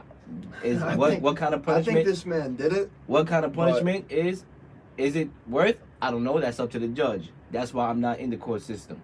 But it deserves some type of punishment if it is true. If it's not true, I then it's wondering why. Because I heard that even Adam Scheffler said that he's not the biggest name that was in that. Yeah, no, he was involved with a bunch of other people. You know what I'm saying? I just know he has his hand on prison reform with Meek Mill, and I believe sometimes when you do certain things, you get targeted. But who knows? I don't know. But, at the end of the day, if this is the case, then, hey, it's something that can't happen. And honestly, the reason why he got targeted probably is because, yes, there was a lot of other people involved, but, he's Robert Kraft. And everybody knows that in terms of you're a sports fan, even if you're not, this guy's like a billionaire, owns the Patriots, many rings. When if you're Robert Kraft though, Leo, come on now. If this is true, hours before an AFC Championship game, you're supposed to be the head of your organization. You should already be at the game, seated and ready for the game. You know what I mean? That's kind of embarrassing as a whole. There's a lot of people that get away with these type of things, that are front and center. Allegations is all over the place, and they still get away. Robert Kraft, a guy with money like that, I'm just shocked that he doesn't get away, but a lot of people get away. Not that he deserving to get away. Everybody should go down for these type of heinous acts, but there's some people that get off with money. You remember what we talked about in the show over time? Dirty money, corruption, exactly. Exactly. He has money. He can pay people off.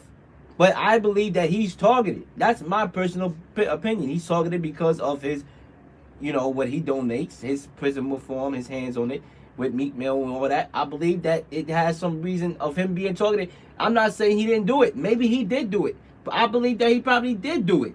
But the reason why he's getting brought out to the light with it and not under the rug is because of these things that he takes part of. That's my personal opinion. See that. I could definitely see that as being a big thing.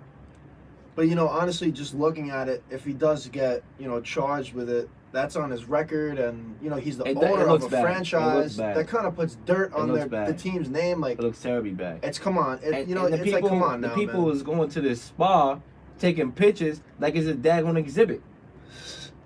All right, I'm going to say this. Listen, I know this man's wife died a few years ago. Yes. But Myra Crab. one, you got billions of dollars, and two, you can go to a strip club where it's legal to do whatever in the strip club. Go there if you want to get girls. Don't illegally solicit prostitution. I mean, you hanging which around. Is a crime. You hanging around Meek Mill a lot. I'm surprised you're not up in the strip club every night with Meek Mill and now. Gucci Mane. That's what I'm saying. You know what I mean? So I mean, he got a lot of money to throw. It's I true. mean, he's rich. You know, and Man's will make a dance. Craft. We're gonna have to see what happens on March 27th. What the outcome is. But what else you got for us, Lil? Well, basically, what I would say is, you know, trafficking. You know, sex trafficking is a huge problem in the world, and you know, this is another side of it. It's a huge problem, bigger than what people think. And, you know, a lot of children, young boys, even get thrown into this too, which is, you know, not that boys over girls, but that's a whole nother situation for another day. It's just a big situation, and, you know, I'm disappointed, and I'm waiting to see more information so I can actually give a fair assessment on what I believe. There you go. There you have it. But now it's time what to else get do into we got here? We got our next topic over here before we go on a quick commercial break. Duke loses to Virginia Tech 77-72. Oh, man. And we have to talk about how crucial is this absence of Zion Williamson, because it seems like Duke can't get it together. They lost their last 2 of 3 with Zion being out. And, you know, they almost lost to Cuse. Yeah. That was a big game. I was watching that. It just seems like it's a big impact because Zion, we know what he brings to the table. He's a game changer. He's a franchise changer. And without your best player, he's a phenom, man. And hearing these circulations, and that's why I argued for what I argued on the show last week about he needs to be on the court when he's healthy, because all this speculation that he might sit out until the draft, that could mess with a team, you know, about the team player, what you were talking about in the last show. You know, I definitely agree. They need him. It's evident that they need him, especially with March Madness coming up. You know, that's going to be huge. Duke's number 3. They were number 1 for the whole season. Last, few games, they fell apart, and now they're ranked 3rd. They lost to Virginia Tech, who was ranked 20th. There's the elephant in the room. Yep. So, this is a critical loss because Zion is a different guy. He's a different breed. He's a phenom. He's a big boy. And I really think they need him. RJ Barrett, Cam Reddish, they put the team on their back. They're carrying them right now, but I feel like they need their big guy, their big 3. And Duke is better when RJ Barrett and Zion Williams. Exactly. They got that chemistry, that undeniable chemistry. And, overall, yes, I think they 100% need Zion. When you're healthy, big man, come back out on the court because they're going to need you. And play, because they're going to need you. And no, Duke has no chance of winning a national championship or even making it to the Final Four no shot without Zion Williamson. All right, but let's go on to the other basketball game last night because a lot of attention was placed on Ole Miss because a couple games ago 8 of their players took knees based on a Confederacy rally going on campus. Political statement. Obviously, when players do that, it's always going to garner attention. Because that's what it is. It's a political statement, controversy, and that's why it gets the light of day. So obviously, everybody was tuning in to see whether or not they was going to do it again, which they didn't. And, they end up having a controversial game against against Tennessee, in which they lost 73-71. Tennessee is ranked number 7. It's controversial. At the end of the game, the fans were throwing all sorts of cans and food and hot dogs on the court or whatever, and it was just, it was controversy again, without the kneeling. My thing is here, it was a couple controversial calls, and maybe it begs the question. I mean, yes, at the end it did look like a charge, but who knows, it could have got called either way, and who knows if they was targeted before they take another knee, and that's why the referee didn't give them certain calls in the game. You know what, Lil, let me say this. It is a damn shame that in this day and age, it is 2019, and there's still white supremacy and KKK rallies and all this other, I can't even say the word because we on air, but this is ridiculous. To me, in this instance, let the man kneel. If it's gonna come to this where, white supremacists are gonna harass teams in the Midwest and in the South, they're basketball teams. Let them play basketball. Who cares what race someone is? This is ridiculous, man. And this has been going on for decades and decades throughout American history. It's a whole big thing we can get into, but bottom line here, this player was troubled by the mood of the campus. He considered sitting out a game against Georgia, and then I'm reading he talked to his mom, and he said, "Mama, I'm going to do it. I'm going to kneel." The man reserves the right. It's not illegal. If he's going to do it and he doesn't like what's going on in that racist area, because it's obviously, Mississippi, it's controversial. It's a controversial area. Yeah. So, I feel like it was right. Just with this instance, man, I mean, come on now. The campus wasn't doing anything to stop this. Like, I want to see more details. It's ridiculous. Shows the power. It's ridiculous. It shows the power of sports and the impact of sports. Certain people, they have certain platforms. When you're an athlete, you have a platform. Thousands of people watch you every day. They watch your every move. You drop a video on Instagram, you got 1 billion likes before you even post the picture or the video. Same thing with rappers, all that. It shows the impact that these athletes have. Even if they not in the NBA or the NFL or the MLB, but they in the collegiate level. It shows the impact that these players have and how they can inspire change. Because people from all walks of life, white, black, yellow, Buddhist, Hinduism, Satanism, even though I don't mess with that foolishness. But whatever it is, whatever Christianity, whatever it is, it brings people together because they watch, they love the same thing. They love the game, they love sports, they love music. And it brings them together. They can cheer together, they can, be tied together. You know what I'm saying? The power of sports can change the world. It can change lives. It brings people who's actually playing it in the sport out of poverty. People that are disenfranchised, that, live in a bathroom type. You know what I'm saying? But they able to make money, provide for their family, give back to the community, donate to various organizations, donate to cancer research, and it helps just make the world better. That's the power of sports.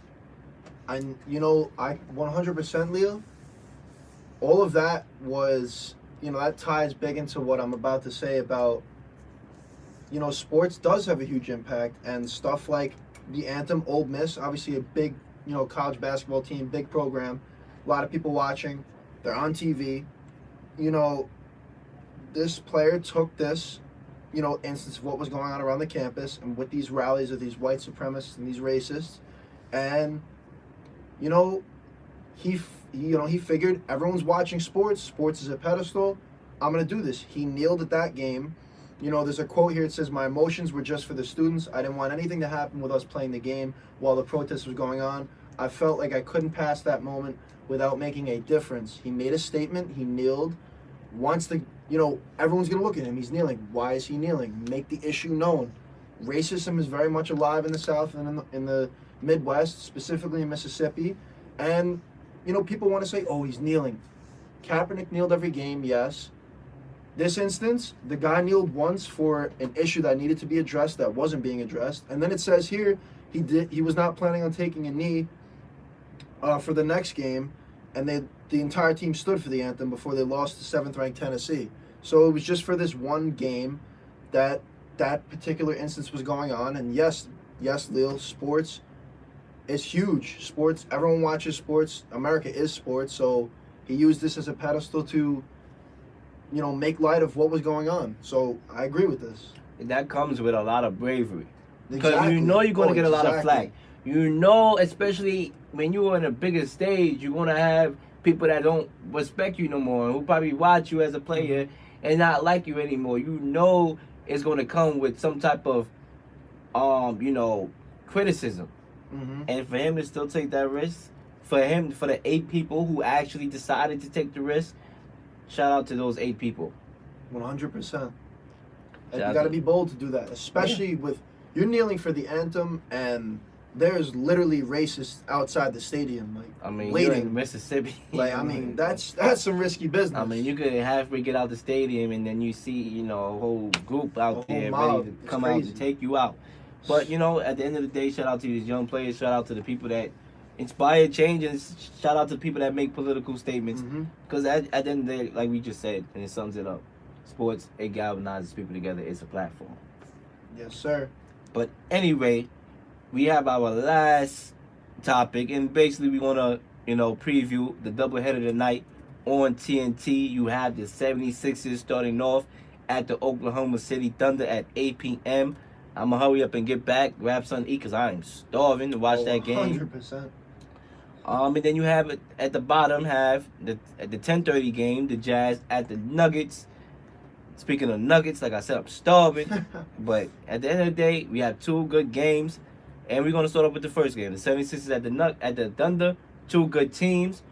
The 76ers is obviously have been on the rise with that Tobias Harris trade. You know, they have the roster. The Thunder obviously has been playing good. Paul George has been playing really Hold good. it right there, Leo. Paul George shoulder is out tonight Is versus out the tonight Sixers. against the 76ers. That's a Okay. big thing. That's a big factor. That's a big factor. You know, I still think that the Thunder have a chance, obviously, with Russell Oh, yeah, Westbrook, with Russ. Dennis Schroeder coming in, Steven Adams. But because of that, what you just told me, I'm going to go with the 76ers in an upset. In a close game. Me too. That's a safe I won't bet. be surprised, though. if It's the a Thunder safe bet. Because honestly, the way George has been playing, obviously MVP candidate type of player, they definitely need him on the court 100%. And to keep that chemistry with Russ, he's not going to have him tonight. So it's going to be like when Russ took them to the playoffs, putting them on their back type of game. But I think just because the Sixers are so deep with that, you know, that great starting five and their bench, I think they're going to win this one. But I agree, Lil. It's going to be close. It's going to be a close game. I'm going with the 76ers in the first game. The second game, the Jazz at the Nuggets. The Nuggets, to me, even though they're number 2 seed, they're underrated. They don't get credit like that because people feel like they just this bust, that they're going to be a high seed and be the number 2 seed, and then they're just going to get bumped somewhere along before the Western Conference. And I'm telling you right now, this Nuggets team have a good team. Oh, they they got a have squad. Jokic. They have Paul Millsap. They have Jamal Murray. You know what I'm saying? They still got IT when they want to use him. When he, you know, obviously, they have Michael Porter a good Jr.? team. Exactly. So when he gets healthy, they Yeah. have an excellent team with a bunch of young talent. Jokic is the real deal. He's one of the top young players out here.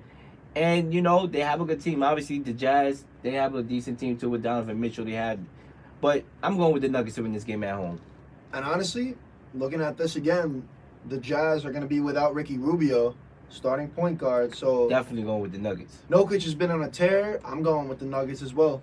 You see, I was going to go with the Nuggets anyway. Mm-hmm. But with Ricky Rubio being out, that adds the sweet and sour sauce Exactly. on the Nuggets, ladies and I gentlemen. think we need to go get some food, Lil. We need to go get some food.